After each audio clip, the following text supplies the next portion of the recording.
Welcome back.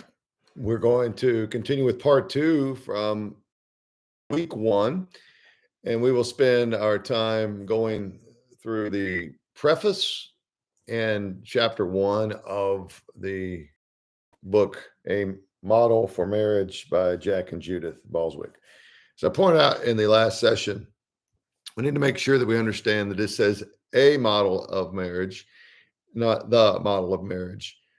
As long as a marriage reflects the biblical understanding of marriage, it's a sufficient model. But we need details on how to live that out. And so, what the Balswicks have done have given us an idea how to do that. Do not take this as the authority of Scripture, but think it as a well educated book. Another thing that you need to research if you're interested in further development of marriage is material called Grace Marriage, and that is some very good material for marriages, for couples, for groups of couples to go through. I highly recommend Grace Marriage. But for the text in this class, we're going to be talking through Balswick's book. To begin with, in the preface, I want you to notice something in paragraph one. It says, being married is one of the most challenging and rewarding things a person will ever do. Together, spouses create and recreate their relationship through each stage of life. We write this book from a Christian framework, believing that God intends marriage to be the joining of two well-defined persons into a transcendent sacred union. This goes back to what we talked about, the Christian worldview, and the Balswicks are writing from the standpoint that they believe it needs to be a sacred union that's transcendent. In other words, it needs to go beyond what a man and woman can even comprehend themselves. There needs to be a mystery to it, a sanctity to it that is beautiful in God's eyes. And they talk about this going through every stage of life. I mentioned in the process of introducing myself in the last video that I've been married for 29 years and have three grown kids and a son-in-law. Therefore, we have gone through many stages of marriage. We have not gone to the latter stage of marriage yet because we're not there yet. But we were engaged, we got married. 6 years in, we have a first child. So for 6 years, we have just the two of us. And then for the past 23 years, we have had just the experience, or not just, but the experience of having one child and then two children and then three children. And we've gone through uh, several moves, just about two or three, not a lot. So we're thankful for that. But we have gone through transitions from Alaska back to Texas and then back to Alaska. We have gone from her working full time to 1 day a week to 2 days a week. And we've gone through the stages of our children being in diapers and toddlers to elementary kids to middle school to high school to college to married. And we've done all of these things so far in our 29 years of marriage. And we've tried to do that in a way that honors God and honors each other. This is what the Balswick are talking about, that we need to do this to every stage of marriage. This fall, when our youngest goes off to college, we will enter the empty nest, which will be similar to the first 6 years of our marriage, only with the fact that we're still going to be in contact with our kids and hopefully see them quite a bit still. So we won't be the exact same, but again, it'll be just two of us in our home for the majority of time, with the exception of when family visits or guest visit. And we're going to learn what that is about. One thing we need to realize in this book, again, is that their concept of marriage is beyond a human idea of marriage, although obviously it involves humans, as they want to see it come to a higher level. On page 12, they ask a pivotal, or what they call a crucial question. Second paragraph, it says, throughout each marital stage, we continually have asked the same crucial question. How do we keep our marriage strong? Marriages do not become strong or stay strong on their own. my sons and I enjoy when they're home for the summer to go to the gym together, and we talk about how we need to do muscle training. And if you don't use a muscle, you lose that muscle. Now we think about how that is true within muscles and that sort of thing. Several years ago, I broke my right collarbone, and I'm right-handed, and it was a struggle because the way I broke it, I had to have it in a sling for 6 weeks. When I got out of that and went to physical therapy, he told me to lay flat on the bed and have my arm dangle, and then lift either 1 pound weight or like a can of corn or something. And I could barely do that. At first, I couldn't even do that. So I went from lifting weights with my sons to trying to lift a can of corn, and couldn't do it because I hadn't used my muscles. So I developed it. I want to use that as an illustration when it comes to marriage. Hopefully, we're not losing our marriages, but our marriages become weak, like a weakened muscle, if we don't continue to train it. So the question is, how can I keep it strong? How can I have a thriving marriage, a healthy marriage, a marriage that is beautiful and encourages not only the man in the woman, but the community around them? So we have that crucial question. Keep that question before in your forefront of your mind. And then on page 13, it talks about how this relationship can happen. And that is by not making it just about two people. That may sound odd because we obviously don't want more than two people within a marriage. That gets weird and obviously not biblical. But what they're talking about is a divine relationship here. On top of verse 13, it says, in this way, marriage is meant to mirror the Trinitarian relationship of holy loving between the Father, Son, and the Holy Spirit. So you have husband, wife, and God. The God is the focus individually of two Christians, as well as together as marriage. And there's this perfect unity, which we never get perfect, but there's a perfect unity of Father, Son, and Spirit uh, working together. And their call here is to do that together as a couple. And so they're talking about this Trinitarian relationship. And then the bottom of the page, it's talking about this common denominator. Talking about keeping marriage vital. It says this: a common denominator at every stage is to keep the marriage vital and relevant according to its God designed priority. This is something that is essential to understanding that marriage, as I said, is something that we don't want to simply let rest. We want marriage to be stronger, to be full of vitality. And that happens by working with it and strengthening it and dealing with heart issues, dealing with life changes, etc. So now we're going to talk about chapter 1 and talk about some changes over time with marital expectations. What we understand is for Christians, marriage has common denominators throughout history. But we understand that things change with culture, such as in growing up, I'm the youngest of three children. My father is now a retired prosthodontist, a restorative dentist, and my mom, with a college education, a very educated, very intelligent woman, uh, felt like what she could best invest in as an adult was her children, her family.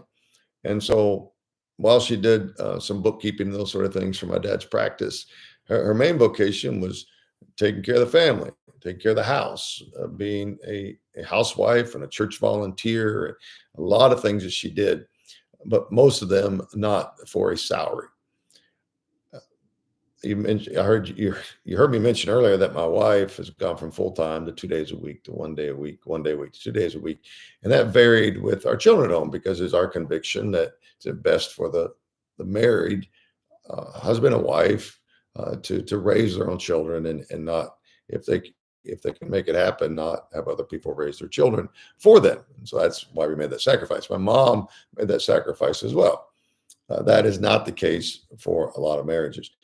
Another differently is when my mom would sign her name early on in her marriage.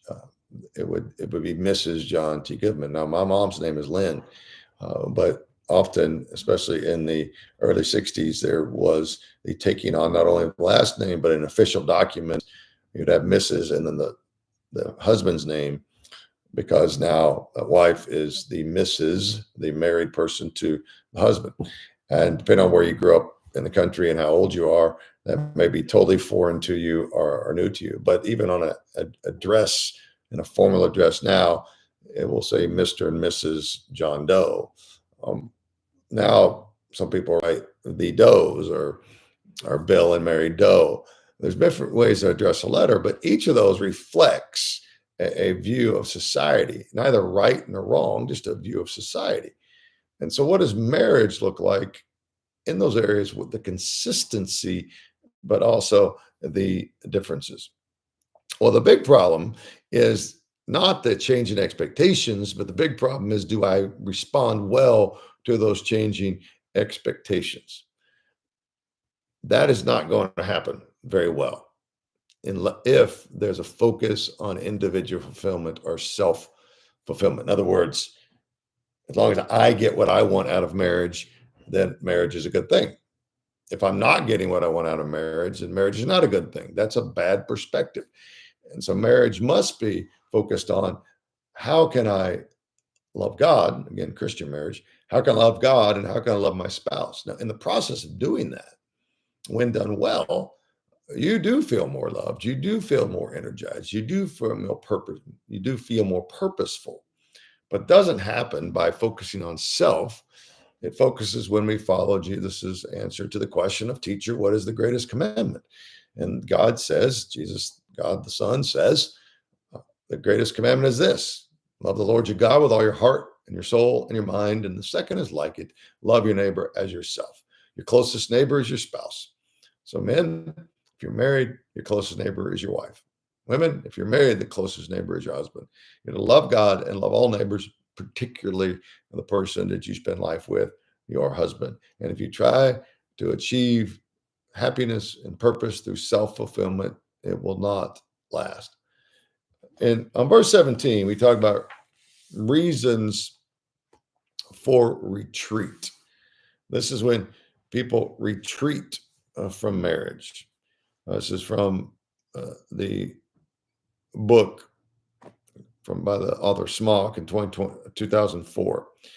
And the Boswick quote: "A retreat from marriage, declining fertility, delayed age at marriage, high level of marital disruption, growing separation between marriage and childbearing, increase in proportion of children being born outside of wedlock, and non-marital cohabitation are seen and reasons for this retreat."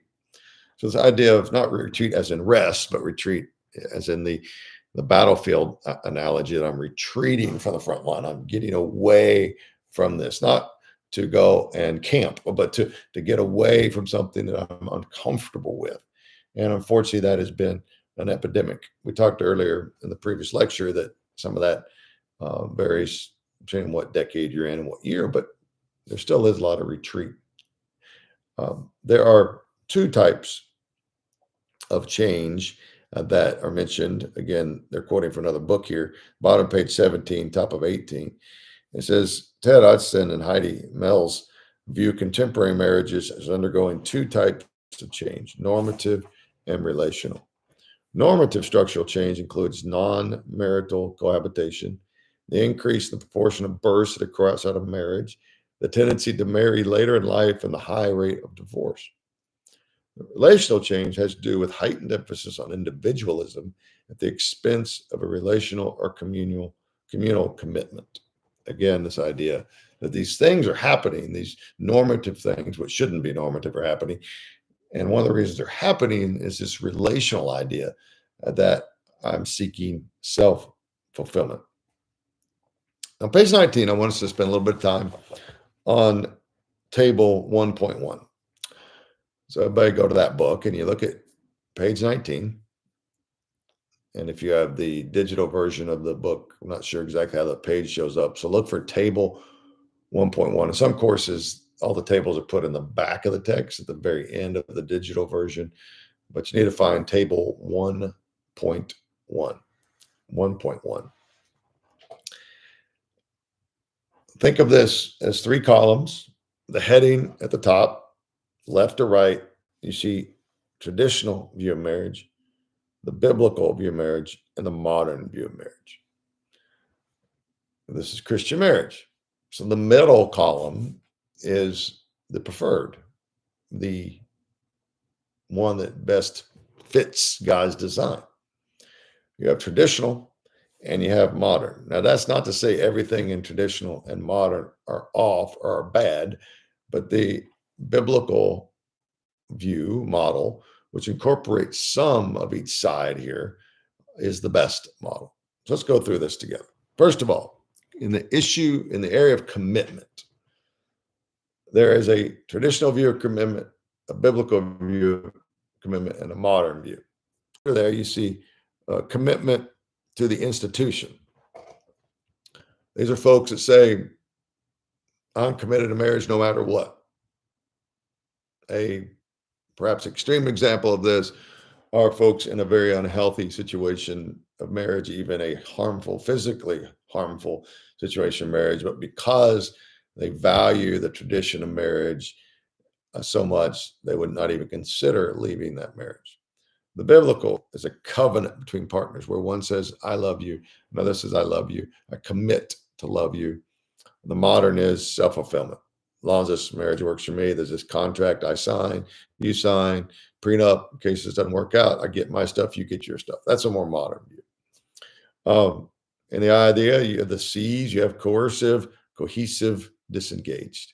Coercive is not a good style, neither is disengaged, but cohesive is. And then the idea of sexuality, the act of sex, the acts of sexual intimacy.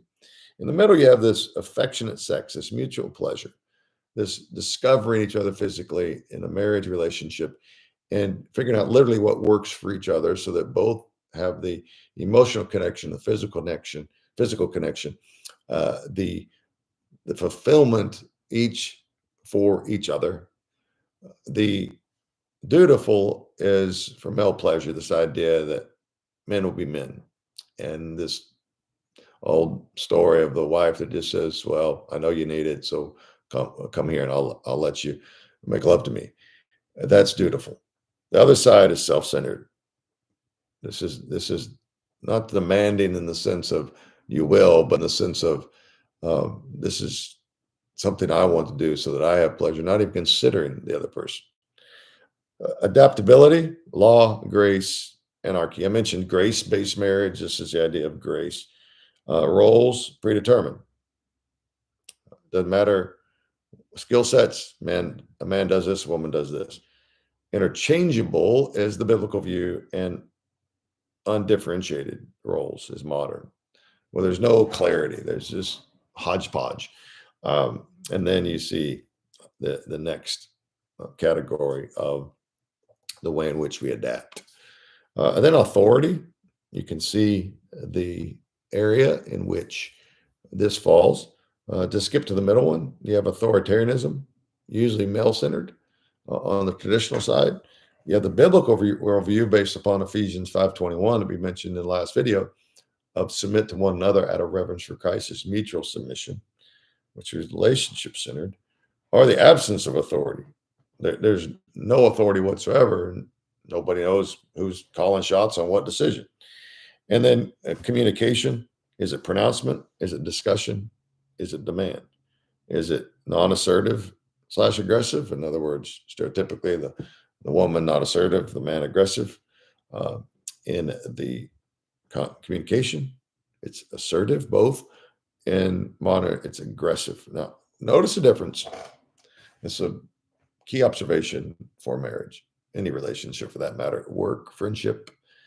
The difference between assertive and aggressive. Assertive seeks truth.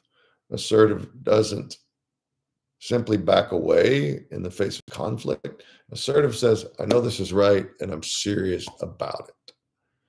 What aggressive is I'm in it to win. Assertive, I'm in it because this is the right thing and I'm passionate about it. Aggressive is, I think it's the right thing, or maybe it even is the right thing, but it doesn't matter your emotional response or what I leave in my wake.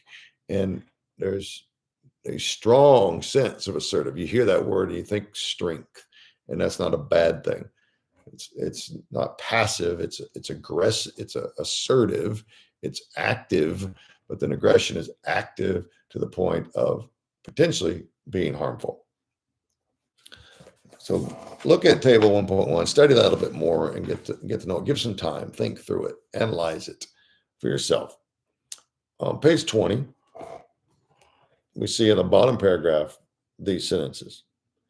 The modern postmodern marriage is about individual rights over relationship rights. To consider lifelong commitment stretches the imagination farther than the spouses are willing to go in a culture that offers a variety of options open throughout a lifetime.